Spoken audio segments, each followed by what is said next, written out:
My castaway for this special Christmas edition of COVID Island Discs is the Archdeacon of Chesterfield, Carol Coslett.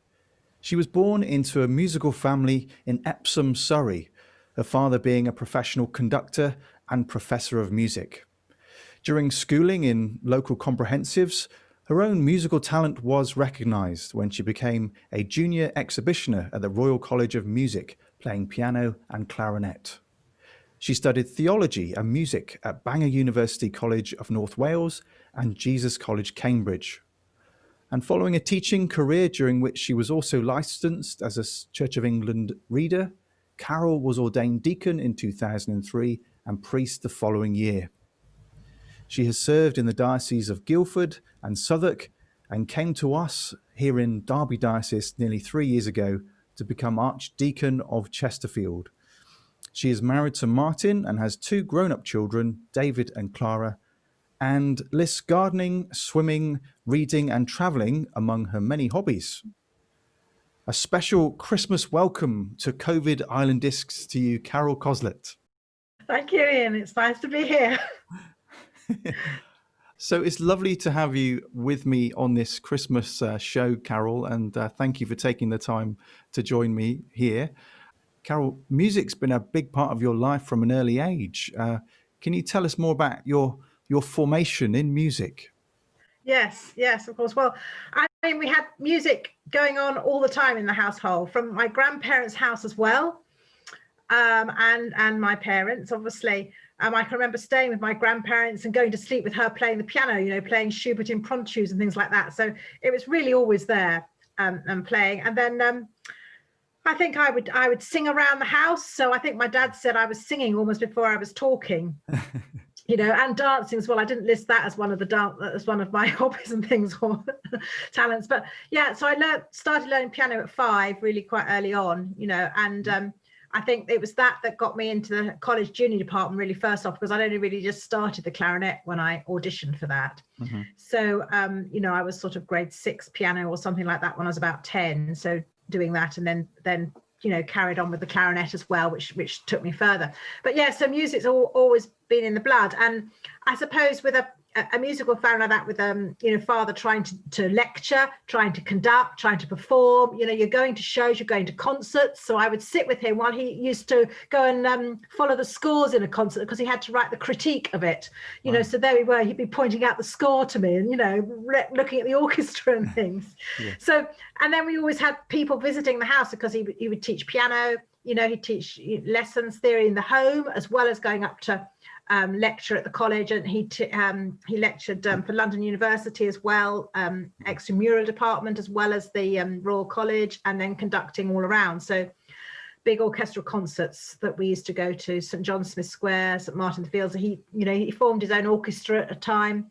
So we began to play with that as well. And my brother too, he started learning the cello when he was about 4. So we grew up with playing, and it was just part of what you do. Like, you clean your teeth, you did your practice. Right. Now, I mean, normally the first question I ask my guests on this show is, kind of, how did you end up at the church that you worship at? But I guess being an archdeacon, a typical Sunday for you must be a bit different to your average kind of worshipper. Do you travel around a lot on a Sunday morning? Yes. So we're never really in the same parish, more than one Sunday on the trot, really. I suppose that's one thing that people say, the difference between going from a parish priest to an archdeacon, because you don't have your own altar, you don't have your own parish, you get to know your parishioners like you do as a parish priest so closely. So I mean, I'm in the privileged position, really, that I can go around and see other parishes, and it is really nice to go and be invited, and you take the lead from it. If the rector or the vicar is there, you're going as invited by him or her to either preach or lead. So you take the lead from them. You just do whatever is their normal tradition in their church. So you have to be adaptable. So from going from very high church to low church, you just have to you accept everything really that is there, and it's lovely to see the variety. And to see the message of the gospel that comes out in all these different churches that I visit. Excellent. Now, I do notice that you've been singing in the choir occasionally at Dronfield Parish Church, and we were there last night, weren't we? In fact, we watched. I watched the 9 lessons in carols take place. Fantastic service, wonderful singing. Thank you. Yes, no, it was great to sing. So, tell us, Carol, about your first piece of music. Right. Okay. Well, I chose it. I was trying to think of something from really early on, and of course, I started playing the clarinet when I was about 9, and I've got one of the famous repertoire pieces for clarinet are the Gerald Finzi and the five bagatelles. And I, with my sort of affinity to the countryside and the rural aspect, Finzi, he writes settings of Thomas Hardy's poems as well, and depicts the countryside as well. His Finzi clarinet concerto is wonderful, and there are songs set to music. So I have grown up loving Finzi anyway. But I think from the first one, I have chosen one from the bagatelles because when I started learning the clarinet, my first clarinet teacher, Pamela Torrance, she did one of her first recitals at the Wigmore Hall for an evening concert, and my mum took me when I was 10, I suppose, to hear this concert played, and she played the 5 bagatelles there. And I think I'd probably already started learning the middle one, which is the carol, because it's quite, in a sense, not easy, but it's one that often is an early repertoire piece. And of course, this piece of music, it uses the full range of the clarinet. So it uses the middle register. You have to go over the break to the higher bit, but also it uses the shallow middle register, which is really the deep one, really low in. So it's really using particular techniques of the clarinet that show it off basically for what it is. And of course, that way that the clarinet had developed from historical when it was made was because Mozart epitomized using the clarinet in that way in his Mozart clarinet concerto, using the very low notes and then the very high notes and showing what it could do. So I think Finzi has used that in a sense in this beautiful little bagatelle, which is the third one, the carol. It's also my namesake. Yes. And so my old piece of music that I still got in my music case is a bit torn and stuff, but my mum had to write my name on the top of it so that if I went anywhere, I didn't lose it. So I've got my maiden name is on the top of this in her writing on this old piece. I need to sellotape it actually, but it is a lovely piece, and it works, beautifully, I think, so that's what my memories. That's why I chose that one. Really, I thought bring it all together.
Wonderful piece. Because one of the ideas of this show is that we get people talking about faith as well. So, can you describe how your journey of faith, and has it been part of your life since you were a child, from the sounds of it? Yes, well, it has been really, and I think it goes back to I suppose singing in the church choir, but a little village church, Walton on the Hill it was. But we had a really inspirational vicar Right. rector rather. He was rector. Canon John Atkins was his name, Mm-hmm. and he was a lovely man and nurturing, and he sort of just embraced everybody. And even though there weren't that many children, I don't suppose, in the congregation at the time, he was just embracing of everybody and was able to get to everybody's level, I think, and talk about faith. And he was very natural, and he broke down barriers for everybody in that congregation. And we became his friends. I mean, he took me through confirmation. So, he was, we and there was another couple of children that were doing that with me at the time, but, going through some quite difficult times as well, family, you're growing up, but he just seemed to be able to latch onto that. And we talked through things, and he was just inspirational. And the way he led the services too, it was informal. I mean, in those days, it was matins for some of it. And, the one communion was once a month, and that was about it. And one family service, but he'd have this banter, and he'd talk up to the musicians doing that and just relax. He got people involved. And that was the starting, really. He sort of had faith in me to do things. And you were accepted for who you were, and also thought that children were a valued member of the congregation. You were valued for doing, and it wasn't just the adults that he was concentrating on. He actually took care of that as well. So you felt as if whatever you did was valued for that community, and it wasn't just for the adults and things. So that had a really forming impression on me, and took me further. When I went, obviously, further into secondary school and started doing RE then, and having further discussions philosophically as well about theology and what it meant to have faith. That's where it started. So tell us about your second disc, Carol. Right, yes, this is an extract from the Messiah. Yes. Well, when I chose this, partly because I always like to sing a Messiah at Christmas. It's a Christmas one. The good text, we're in the Isaiah text at the moment in our morning prayers, and following Isaiah through Advent. My brother went off to be a cathedral chorister at Christ Church, Oxford, when he was 8, or rather 7, I think, going on 8. And I think when he'd done about a year as being probation, this is under Simon Preston and at Oxford, they had the recording rights to do the Messiah with Christopher Hogwood and the Academy of Ancient Music, and they took it to the Albert Hall to I think it might have been a proms actually, or just a concert, but anyway, I went up to that, so I would have been about 12, I suppose. About 12, something like that. We went up, we were sat right up the top actually in one of the galleries, so quite the short seats, you have to be difficult how you sit there, but we were there, and he was singing in this concert, and I think that might have been maybe the first time I'd really heard the Messiah all the way through. But I remember that, and of course Mark is singing on this CD. He probably does one of the solos in it, but it is a good Christmas one. So that's why I chose that, and this particular recording, which I hope you managed to do, because it's my brother singing in it. And obviously that was one time, but since then I've performed many other Messiahs. Dad's conducted them, and we've done them with him, and I've done them with other choirs as well. And I've seen my daughter sing a Messiah with her consort in Leeds, and it's just one of those really Christmas ones, and it shouts glory to God in the highest.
It's wow, isn't it? It is wow. And I was at Derby Cathedral last Sunday evening for Christopher Cunliffe's farewell Yes. service. 37 years as priest, and I think it was 14 years or 15 years as Archdeacon of Derby. So he's been in this diocese quite a long time. But the cathedral choir sang in glory. They sang that chorus for him, which is another. It was the girls' choir of the cathedral, and they did it really well with Alex. So it was nice to be there in the cathedral as well and listen to them singing. Yeah. Well, a great send off for Archdeacon Christopher. Fantastic. Obviously, one of the things that we've been limited in what we've been able to do in church and in life generally is gathering together to hear music and to sing. But how have you managed to cope this year on COVID Island with those restrictions around singing and music? And how has singing and music helped you get through? Yeah, well, it has a lot. I've practiced a bit more. And we're quite lucky in the first lockdown. I was here with Martin, my husband, and my daughter Clara came back. So the three of us were here. Okay. So we could all sing together. So I think in the first lockdown, I started trying to think of ways in which I could help with doing services, and particularly the churches that were in vacancy. So we started the Facebook Live recording, and because Martin plays guitar and Clara violin and singing as well, when I did my little services on Facebook Live, we were able to put in some songs and do the music and play as well for some of them. So we did it Easter, and following Easter up to Ascension, up to Whitsun, and we did a Whit Sunday one, and a few others. So that was really good to help to project that. So we've sung together, and of course in the lockdown as well, we were doing the clap, weren't we, on the Thursdays? So we started doing some music for that. Other people were playing actually across a street away. Someone was playing. We heard their saxophone. So Clara and I thought, oh, we'll go outside and play over the rainbow clarinet and violin outside.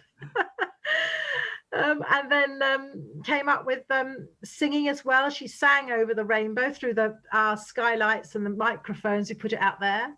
Wow. VE Day was another one. Yes. We had a street party here in my cul-de-sac, and again we sang and played a Nightingale sang in Berkeley Square, and we played that for people and microphoned it out into the street.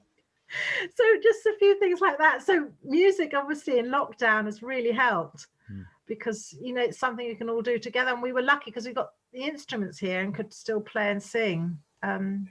And it's sad though, obviously for people who couldn't do that, and that fellowship was really missing for people, which is a challenge, but just trying to do something like we can do it outside to bring people in. So tell us about your third disc, please, Carol. All right, is that the Bernadette Farrell? That's right. Yes, the Christ Be Our Light. Yes. Well, this is a lovely song, hymn. It's one of my favorites really for this time, but it can feature in other times of the year as well. But it really talks about light in times of darkness, and justice where there is injustice, and that we long for that light for us all to share in that good news. And it is a song, I think, that speaks to many people at this time. And Bernadette Farrell is a Roman Catholic writer and composer, and I think it's just really touched the hearts, this song. And I think it's good that we sing contemporary words that we really mean in our day and age now, and that reflect where we are. So where there is despair, we bring hope. And out of darkness, we can bring light and trust in that faith in our hearts.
make us your building, sheltering others, walls made of living stone. Yeah.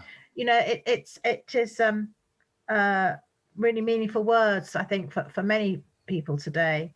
And then, of course, the last verse is about many the gifts, many the people. And of course, at Christmas time, we recognize and have the greatest gift of all in Jesus coming to us as a human and being there as a baby born in Bethlehem. So that's our greatest gift, to live that out in how we live our lives.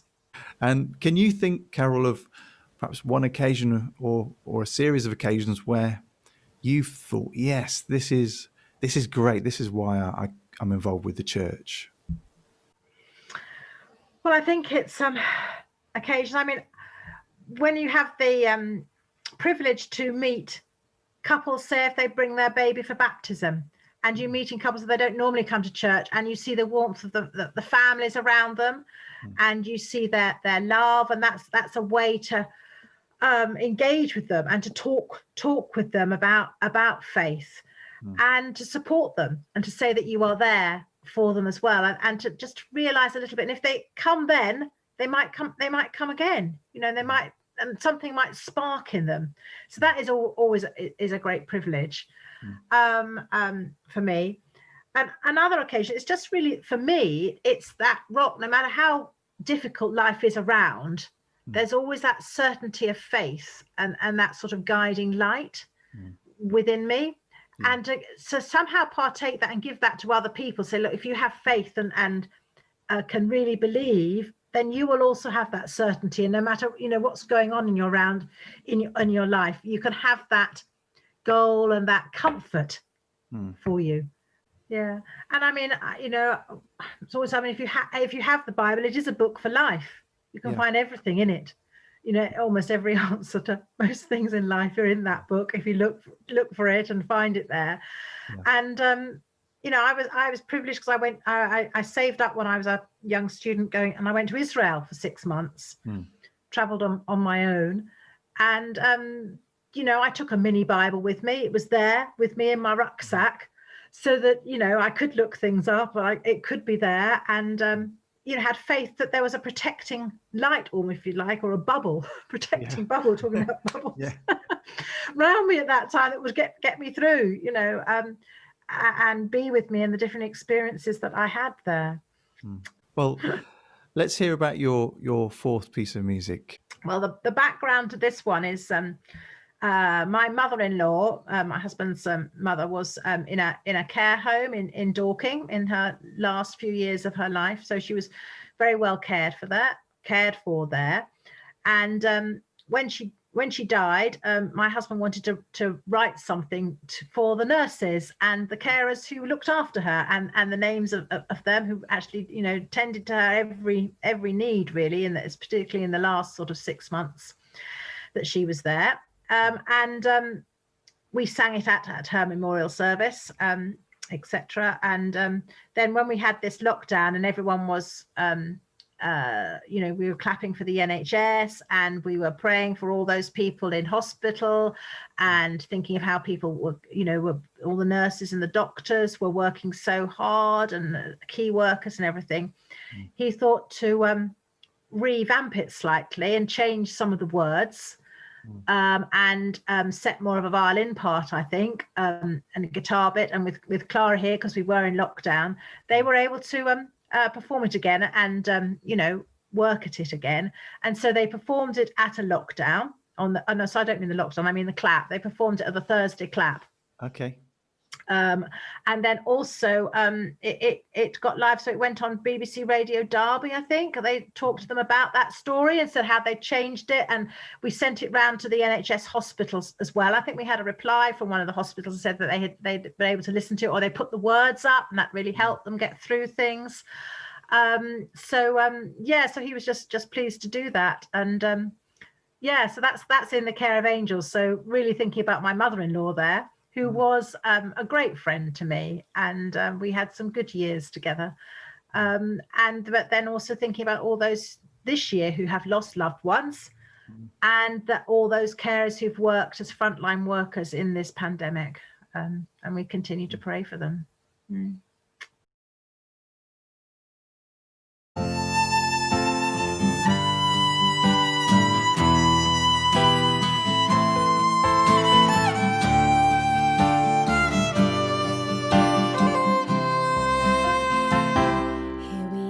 We're in springtime, the sun is shining down. We're in isolation and staying out of town. More and more are getting ill, needing food and water still. Thank God for heroes who dedicate their lives. In the care of angels, they shine a light on me. In the care of angels who minister to me. Each daily task is trouble-free. They feed my body, talk to me. In the care of angels here, watching over me. The room was simple, just enough to feel at home. After our sweet cottage, now a spell in A&E. A bed, a chair and tray for food, a TV, stereo and flowers new. But being here was such relief to me. In the care of angels, they shine a light on me. In the care of angels who minister to me. Each daily task is trouble-free. They feed my body, talk to me. In the care of angels here, come to set me free. My final question to you, Carol, is what survival tips do you have for us on COVID Island? On COVID Island. Keep focused, I think. Keep focused. Daily routine. You know, I think keeping a daily routine, I mean, a prayer, yourself listening to your own body, yourself time in prayer, silence, and that routine, keeping fit as well, exercise, keeping the mind agile. So the walks or, being able to exercise one's body. I guess if you're on an island, you'd be able to go swimming quite a lot round. That was one thing I really missed in lockdown when we couldn't go to the swimming pools. I know. You know, so I had to manage to swim in a lake at one point, and then I managed Hathersage Pool when it first opened. It's outdoors, isn't it, Hathersage Pool? Yeah, it's outdoors. Yeah. So, but then, but if you're on an island, I guess you could swim. Yeah. That's right. Yeah. So keeping it's exercise and focus and daily routine. Yeah. That'll be one of my tips, and prayer. Wonderful. So tell us, Carol, about your final disc. Right. Okay. Well, Christmas is coming. Really? So I didn't think, in case you hadn't noticed, I didn't think we could leave this without a real Christmas carol, or, it's a modern one really in a sense. But when I was teaching, I don't know whether that was when it first came out, but I thought it's an ideal one for schools to learn, because John Rutter's arranged it for 2 voices as well, or 3 voices. Mm-hmm. So in one of my schools where I was teaching, they were actually right underneath Guildford Cathedral, this school, but the children there really didn't have much links to the cathedral or to the wider aspect. They're very much in a closed community. Mm-hmm. And that's one of the gifts, I think, of music, is being able to get them to think beyond themselves and to think wider and to have different experiences. So I was always trying to do that as a music teacher as well. But anyway, a Christmas concert. So I thought, I'm going to do this star carol. It's great for young voices, and it just sort of bounces. So it's just one of my favourite ones, the star carol. And so I got them to do it, and I've got various other little choirs that I've done as well in the past to sing this one when they're young voices, and you can add a flute to it as well, or there's 2 parts. So it's just a really lovely one for Christmas, and you follow the star at Christmas, and we all do. We all hope for that. So star carol. Sing this night for the boys born in Bethlehem, Christ our Lord, in a lowly manger lies. Bring your gift. is cradled. Hurry to Bethlehem and see the Son of Mary. See his star shining bright in the sky, his Jesus died. Follow me joyfully. Hurry to Bethlehem and see the Son of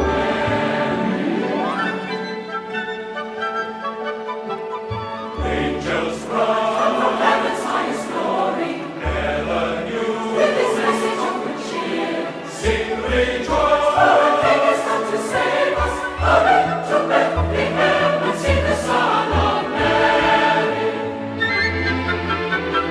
See his star shining bright in the sky, his Jesus died.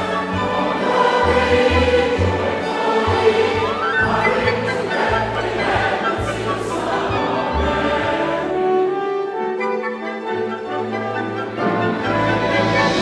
Let us all bear homage at the manger, sing his praise, all his wondrous light. Christ is come, where he goes our salvation. Hurry to Bethlehem and see the Son of Mary. See his star shining bright in the sky, his Jesus died. Follow me joyfully. Hurry to Bethlehem and see the Son of Mary. Hurry to Bethlehem and see the Son of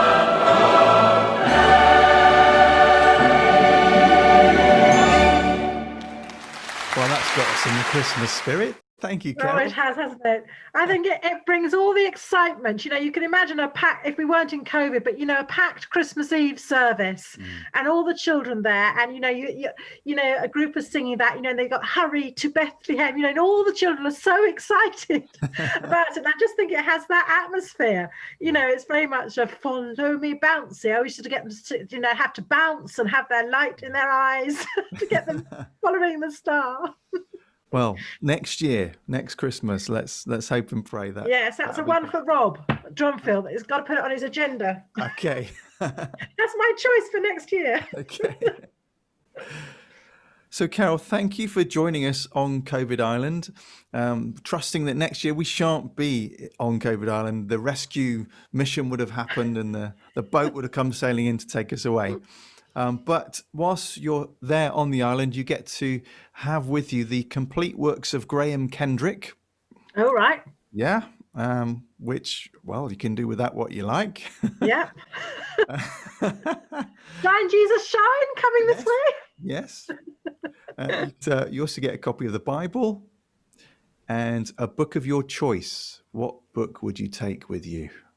Right. Well, I was humming and hawing with this one because I was thinking, oh, what could I read? Should I read a big epic, you know, like Gone with the Wind or something, you know, or all the Poldux, Winston Graham's, something. But I think I'm going to be quite conservative. I think I'm going to go for Pride and Prejudice, Jane Austen, because I think, well, you know, you could read that over and over again and really get into it. And I think that would be a nice one. And I can take my imagination through following Mr. Darcy and around the Derbyshire countryside as well. And you can take one other item with you. What would that be? One other item. I think my clarinet. Yeah. Yeah, it has to be. Yeah. Brilliant. Well, Carol, thank you so much for being my special Christmas guest on COVID Island Discs, and well, Merry Christmas to you. Yeah, yes, well, Merry Christmas to you, and blessings to all of you. Thank you for inviting me in.